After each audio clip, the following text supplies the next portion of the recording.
Let's read now from Whispers from Eternity. I am the foam of happiness spumed out of the sea of thy joy.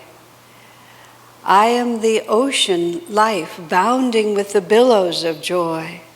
Endless eddies of my laughter spread through all hearts. When the time comes to depart, I will retire to wakeful sleep on the bosom of thy infinite joy, a ripple ever dancing with billows of all joy. I am a bubble of joy, struggling to burst and unite with the ocean of joy.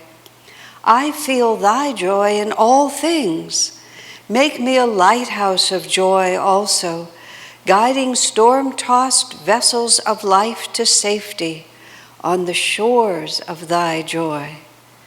Let every vine of my activity bear large grape clusters of thy joy. Let me drink the divine wine pressed from the grapes of all life's little joys. Now here is a quiz. What is the main subject of this Whispers? Do you think the main subject is joy? That's the impression I got too. It appearing in every single sentence, often twice. When Swamiji edited Master's book of Whispers, he said Master's overflowing enthusiasm just carried him away.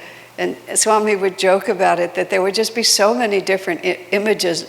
The bird of paradise is buried at the bottom of the ocean and then rides the submarine up to the surface where the eagle of discrimination lifts it into the heavens of roses. And Swami's was just to tone it down just a little so that you could kind of follow the images and not end up so lost. But if that's the toned down version, I wonder what the original really was. But Master's really trying to make a very good point for us. He's trying to help us to understand that this world is not what it seems. Just as simple as that. In the reading today, worldly sight is very different than spiritual sight. And as Sri Yukteswar says, however, spiritual sight is not debilitating. It does not make you dumb. The spiritually aware person sees this world differently, but he doesn't hide from the reality of it. It's not dumbness. Spiritual insight is not dumbness. It's seeing exactly what this world is and then realizing that there's another power behind it. And here we are at Christmas time, where we're celebrating again an event from 2,000 years ago, because we feel, not more than just it being an opinion, because we experience that there is a living reality to this, that time and space and distance and death and history and multiple translations through many languages, co-opting by institutions, theologies, dogmas, all of it doesn't make any difference, because behind it there is a living, pulsing, omnipresent, ever new, ever existing, ever conscious bliss. And this little event, this little baby being the concept, this birth of this little baby is a doorway that opens, that takes us out into those exuberant worlds of joy that Master is describing in his little Whispers. And the paradox of it, it can't be lost, because everybody who knows about the baby Jesus also knows that the end of the story, or I should say the last chapter visible in this world, was not at all this celebration of birth. It was a rather gruesome and terrible and terrifying experience of death. But then on the other side of the death, there was this triumph over all that darkness again, which goes on with this ever-living reality of Jesus. A friend wrote me recently. She periodically writes me interesting questions, and I do my best to answer. This one was, how do I explain to people how I can experience the presence, how a God-realized master can be equally present in a personal way for every single person on earth, if they would open to that.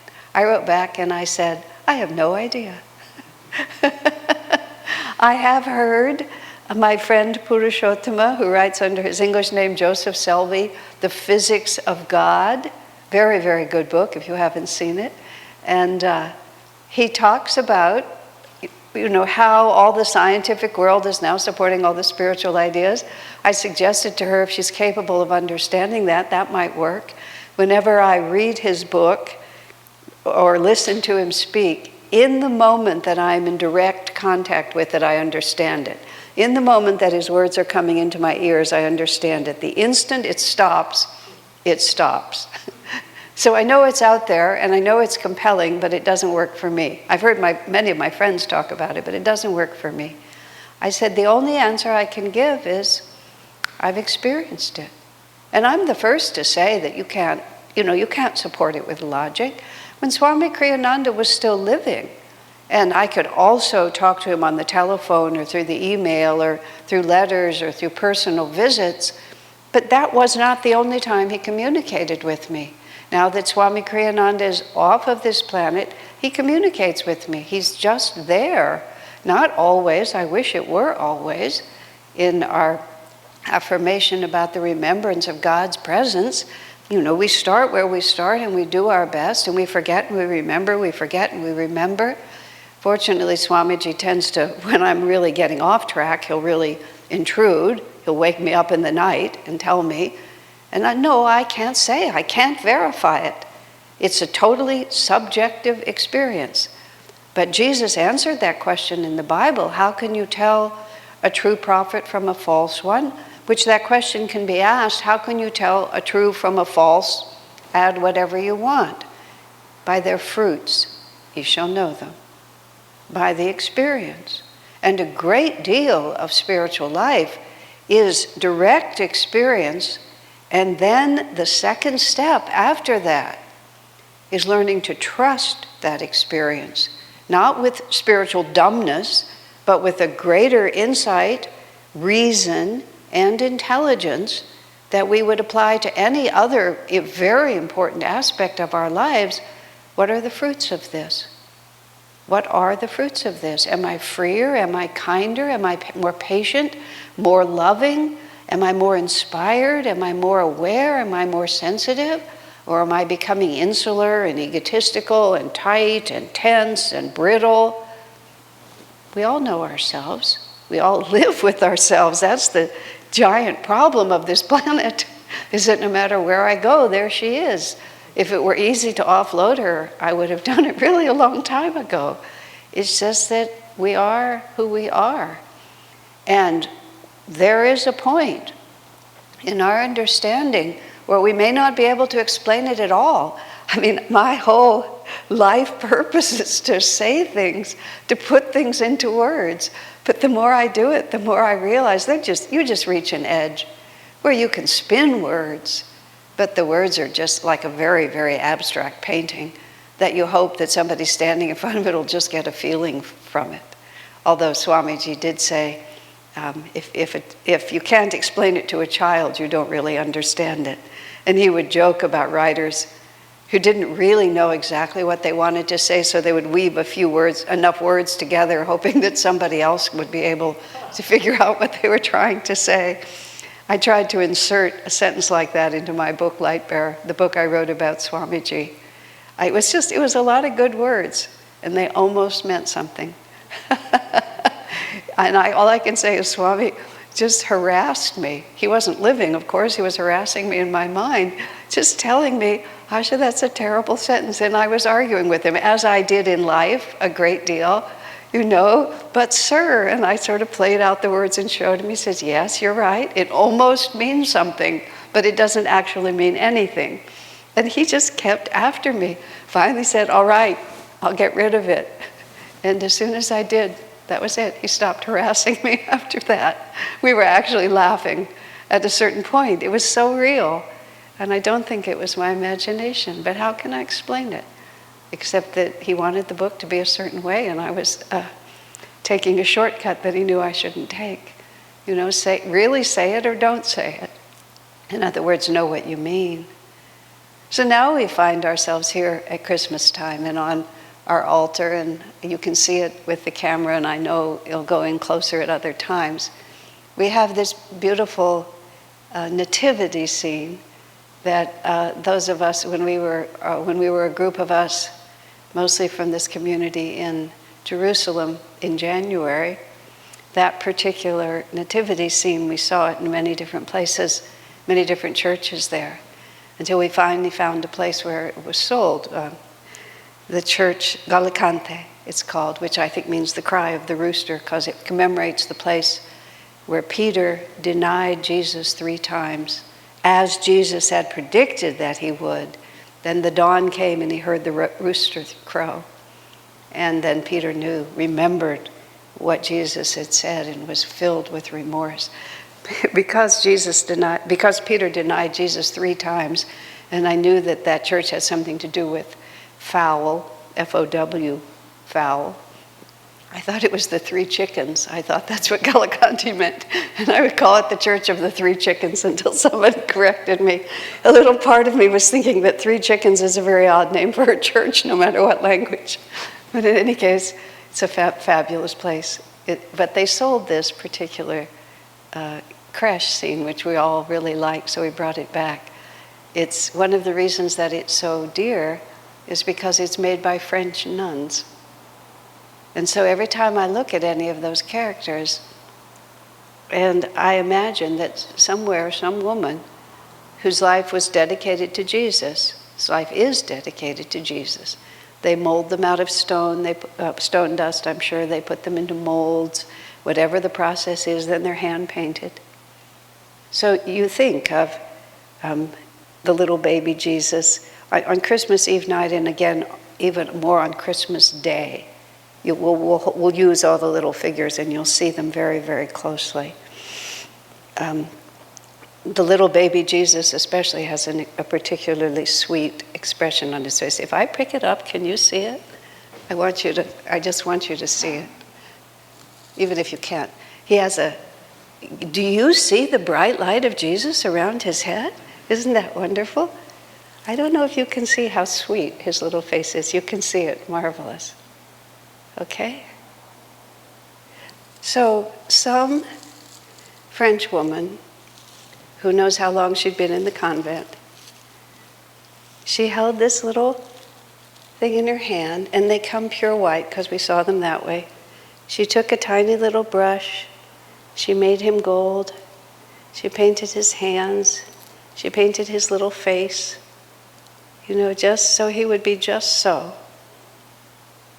Now, why would she do that? And why is it, at least for me, when I look at and hold this little tiny, it's just a piece of stone. It's nothing in theory that has a spirit of his own, but you can't persuade me that it doesn't. How is it possible that Jesus can be present in every one of these little images, all at the same time? I can't explain it, but I know for a fact that it's true. So this is what happens to us when we begin to open ourselves to the possibilities. I'm going to give him back to his mother because she's a little worried. Here he comes. There he is, back in the manger. Now that I'm picking up images, I'll just pick up this one too.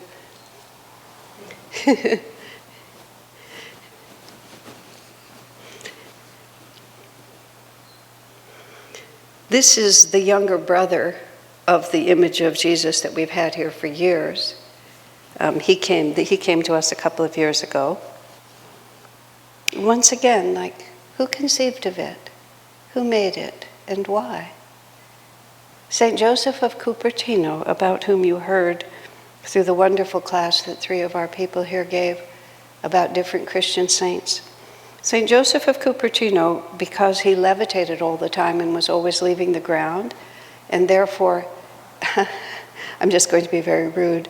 Therefore, put the lie to the idea that all priests are equally ordained. That's what happens. If one priest turns out to be a little more ordained than the other priests, like Padre Pio was or Joseph of Cupertino, it causes a lot of confusion because it's the institution that's supposed to give these priests power, and one of them has a little more. It doesn't work out well. So the priests themselves actually have a name for it. They get sent to prison. And Joseph of Cupertino was sent to prison, which is he was confined to quarters in some rooms, if I have the timing right, in the lower levels of the Basilica of St. Francis.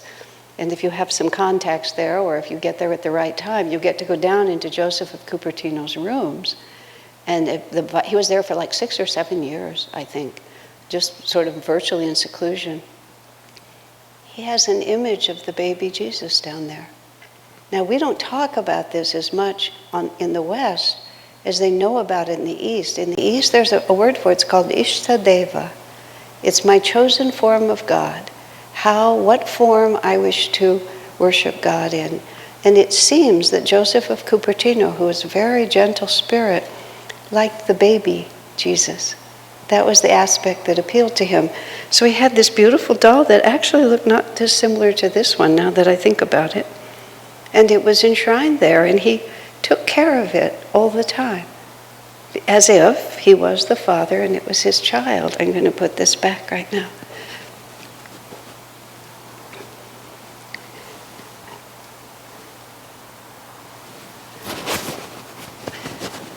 Now, a rational mind would say, oh, it's just mortar and clay or whatever it might be. But let's not have rational minds. Let's have hearts. The other image, the reason that the image of Jesus that we've used for 25 years now has a baby brother is because the other one that we have, which is a little larger, is made out of ceramic. This one is unbreakable fiberglass because of the story I'm about to tell you. We had this, it's ceramic, and he came from Rome. He's an Italian Catholic, the other little one we have. I think this one is Italian too. And he lived right near the Vatican with about 25 identical brothers. And he was personally purchased, and we went in there, and we looked at all the brothers, and there was one of them that said it belonged to us, and so we carried him home like this. But at all times there was this concern because he was ceramic, so we're always really super careful with him. And about 2 or 3 years ago, fortunately it was I was here. I say fortunately because I wouldn't want anyone else to have had to bear this. I was here, I was actually right on this dais, and I was doing something with the image of the baby because I was decorating or costuming or something like that. And I just lay him down, I swear, I just lay him down really gently like that. And there was this awful noise, this crack sound, and his body and his head separated. And it was like 2 days before Christmas. And there it was. When I told a friend of mine, she sang to me, "Away in a manger, away in a manger, no crib for his bed, the little Lord Jesus lay down his sweet head." So here I am. And it wasn't just the practical matter, which is, we do all this pageantry holding this doll and all of this. It was that my baby just got decapitated. I've lived with that baby Jesus for, 25 years. And all of a sudden, he didn't have a head anymore. There was apparently a very loud exclamation came out of my mouth. It wasn't unkind, it was just agonizing. And people came from several areas to see what had happened, and there it was. I took him to the urgent care clinic, which was, one of the men in our community is a luthier. He makes guitars, and I figured if he could make guitars, he could put the head back on the baby Jesus, which he did. We took him there in sort of an ambulance, and then we fixed him, and then we kept him in the ICU, and actually, he seems to be fine. And we use him, but in between, we got a spare because it was a little scary. And his spare turned out to be like so much smaller and different. He has his own role. He has his own life of his own now. Now, I'm telling you all this because I really mean it all. It's all exceedingly true. When we first started using, we used to use real babies. Whoever was the last family in the community, they would be the Holy Family. But we had a couple of nice babies, but babies that didn't really work very well as the baby Jesus. One of them absolutely refused to let go of his mother's breast. And so therefore we knew that there was a baby Jesus somewhere under all those shawls, but no one else ever really got to know that. That wasn't good. And then one baby just simply protested at the indignity of the entire thing in a very loud screeching voice and never ceased for the entire night. That also was not exactly what we wanted. So then we went to Murtis. And Murti is a real word. It's the personification of the divine. And a Murti is inanimate until it's animated, until it becomes real. And then after that, it's the deity incarnate. Now, we're a little unorthodox because I do put Jesus back in his box and I say goodbye to him and I close him in there. I don't feed him, bathe him, take him out for air, put him down to rest 24 hours a day, every day, as is really prescribed for a Murti. I'm still a little bit in conflict about this. I'm never quite sure if it's an okay thing to do. But that is the way that we have chosen to handle it. But I always know he's there, and I always know he's waiting for Christmas. I can't explain it, but it's real. And the first time we ever had an inanimate baby, we had a midwife's model of a newborn. That's what it was. And it was exceedingly real. Not real pretty, but exceedingly real, with these wonderful little hands, and it was just the size of a newborn. And when I had to bring it to the church for the first time, I just carried it like this. And somebody saw me getting into my car, and they said, "Has she had a baby?" Like, how did this happen that I became the mother of a small child all of a sudden? But it was and is the baby Jesus. And this is really what God is asking us to do. He's asking us to see that behind all of this seemingly inanimate reality, there's something so living and so joyful. It's what he's saying in the Whispers from Eternity. This little bubble here, the edge of this bit of the ocean, always behind it all, let me see this joy, joy, joy. And the joy of Jesus' birth is bookended with the crucifixion, and then it's bookended by the resurrection. But Jesus' life didn't turn out to be the triumph in this world at the time that people thought it would be. And isn't that the story of all of our lives too? We start out with this idea of what it's going to be, whether it's our spiritual expectation or our worldly expectation, romantic, fame, glory, artistic success, whatever it might be. It's always this strange mixture, isn't it, of the rejoicing and the crucifixion. But the real story behind it, the real vibration behind it, is the extraordinary, the hero's journey.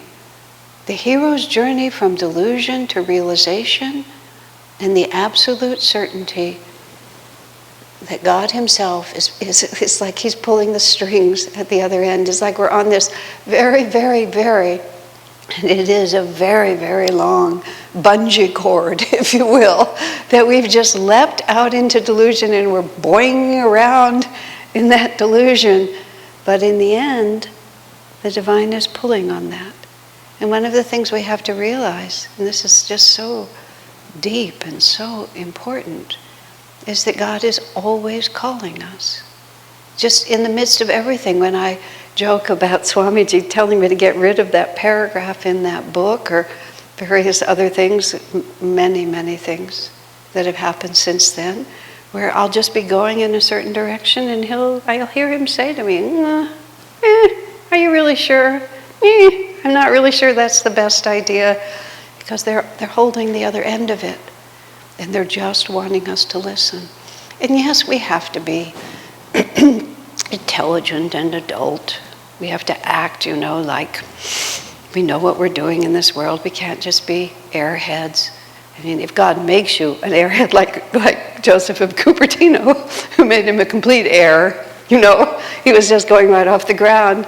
St. Teresa of Avila used to cling to the pew so that she wouldn't elevate. I mean, really, these are not the problems that most of us have. But those things really do happen. But spirituality is not dumbness. It's the innocence and the freedom of being deeply devoted to the spiritual dimension of life. It's not because we're pretending. It's not because we're afraid. It's not because it's too ugly and we don't want to look at it. Because it is pretty ugly. A friend again also wrote to me recently, and he described a heartbreaking interaction that he'd had with someone who he thought was a friend. Just sort of explained it to me in great detail, I think just to be able to sort of say it out loud. I read the letter, I meditated on it for a long time. I wrote back and I said, everybody gets their heart broken, that's what this world is like. I said, I wish there was something else I could say. But the challenge to us is this: just because other people are conditional in their love for us, are we going to be conditional in our love for them? Just because they fail to meet our expectations and demands, are then we just going to fold up our arms and close our hearts and just go off and we'll show them all right? Really, who are we showing? What are we proving? This is why we celebrate the life of Christ. He came into this world with this, this time of year we all just get to pretend. We all just get to pretend that it's going to be like this forever. But the truth is, it's not pretending. It just depends on which side of the coin we want to look at. Yeah? This world is very disappointing. But Swamiji's statement in regard to other people's suffering is so powerful. Whenever he would see people really going through difficult times, he was filled with compassion. But he would say, this is the kind of suffering that causes people to turn to God. This is the kind of suffering that breaks our hearts and then opens us up to a new possibility. And that new possibility is we can take this little ceramic baby Jesus and feel in it the infinite promise of Satchidananda, of God himself. If you want to rationalize it out, it's just a little piece of ceramic, maybe artistically done, but it isn't. Because it's the doorway. Opening our heart to that possibility opens us to what Master was saying in his Whispers from Eternity. Joy here, joy there, more joy over here, joy this way, joy that way. When I stumble and fall, I fall into a pool of joy. When I die, I go into a pool of joy. Do we? Not always. Can we? Will we? Yes. Take this season of Christmas, take that little baby into your heart, hold it with everything you have, and just like St. Joseph, never let it go. Perhaps keep an image if you wish. Whether you wish to keep one outward or not is up to you. But take that little baby, bind him to your heart, and you will find, the symbol is too obvious. It starts as a baby and grows powerful enough to transform the whole world, beginning with the little world of my own self. God bless you.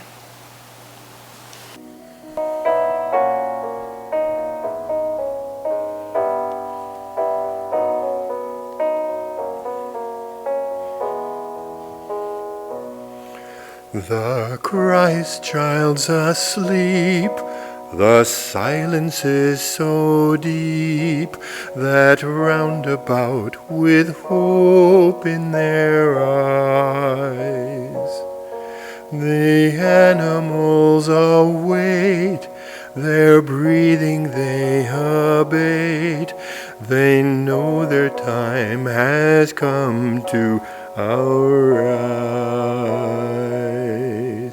For Jesus came on earth to offer second birth to all who would the blessing receive.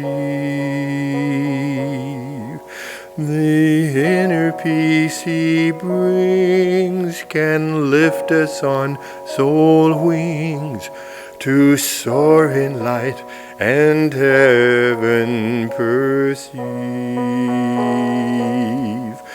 Our pleasures and pains, our losses and gains have kept us long bound. The ropes of yearning hemmed us round. We dreamed of imposing on desert sand flower gardens of beauty, verdant vales of delight. Imagination misted our sight. The freedom we would know Christ offered long ago, and even from his slumber flows peace.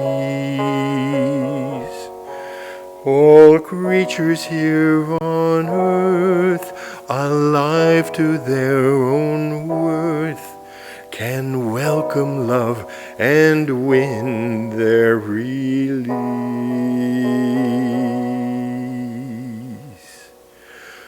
The Christ child's asleep, the silence is so deep that round about with hope in their eyes, the animals await, their breathing they abate.